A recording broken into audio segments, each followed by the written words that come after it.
Bihar BJP के प्रदेश अध्यक्ष सम्राट चौधरी और विधानसभा में विपक्ष के नेता विजय कुमार सिन्हा के नेतृत्व में बीजेपी के एक प्रतिनिधि मंडल ने राजभवन में राज्यपाल से मुलाकात की और उन्हें पार्टी के शीर्ष नेताओं की तरफ से साइन किए गए 2 पन्नों का ज्ञापन सौंपा।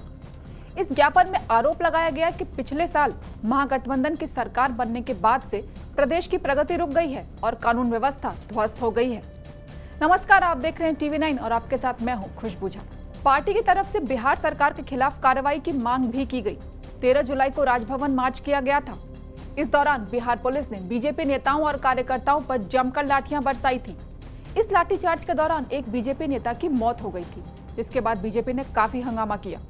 हालांकि बाद में डॉक्टर्स की रिपोर्ट में यह बात कही गई कि बीजेपी नेता की मौत की वजह हार्ट अटैक थी, लेकिन बीजेपी अपनी बात पर अड़ी रही। बीजेपी का कहना था कि पार्टी कार्यकर्ता की मौत लाठीचार्ज में लगी चोटों के कारण हुई। अपने नेता की मौत के बाद बीजेपी ने सरकार के खिलाफ अभियान शुरू किया।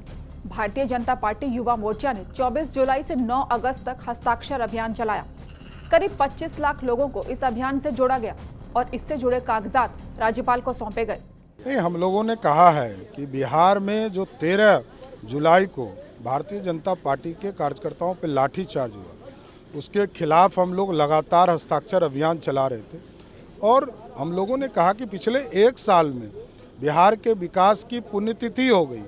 1 साल में पुण्यतिथि हो गया और दूसरा सुशासन की बरसी हो रही है।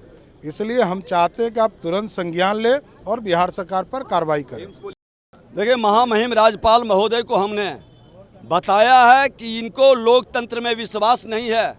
लोकतंत्र को लाठी तंत्र में ये बदल रहे हैं। ये सरकार घमंडी और जुल्मी वंशवादी भ्रष्टाचारी सरकार है और ये सरकार खुल करके जंगल राज को मुख्यमंत्री जनता राज कह के गुंडा और माफिया के हवाले कर दिया है। गुंडा माफिया राज स्थापित करने के लिए पुलिस के गठजोड़ से पुलिस को कठपुतली बना करके अपने लूट की छूट की वातावरण बना रहा है और जो इसके विरोध में बोलता है उसको केस करके जेल भेजने का, लाठी चला करके उसको आवाज़ दबाने का ये खेल खेला जा रहा है। इस बिहार को अराजकता से मुक्ति के लिए हम लोगों ने इनसे आग्रह किया। इतना ही नहीं, दरभंगा में एम्स बनने को लेकर हो रहे हंगामे को लेकर भी राज्यपाल से बात की गई।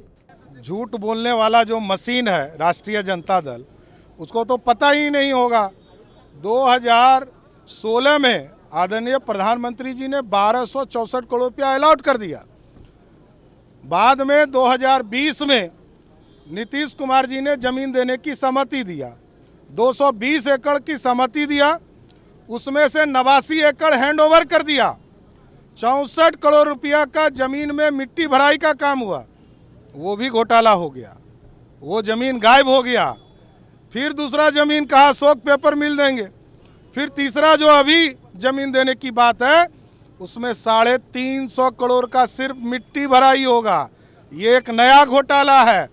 बिहार के किसी इलाके में आप चले जाइए, यदि 200 एकड़ जमीन देना है, इस 350 करोड़ रुपया का मिट्टी भराई होगा। ये जरूर नीतीश कुमार जी का घोटाला है।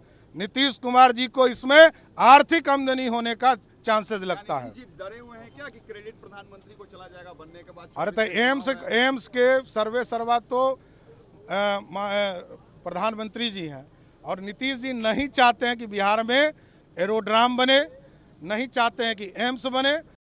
अब तेजस्वी यादव जी कितना बड़ा हरिश्चंद्र हैं ये पूरा बिहार जानता है।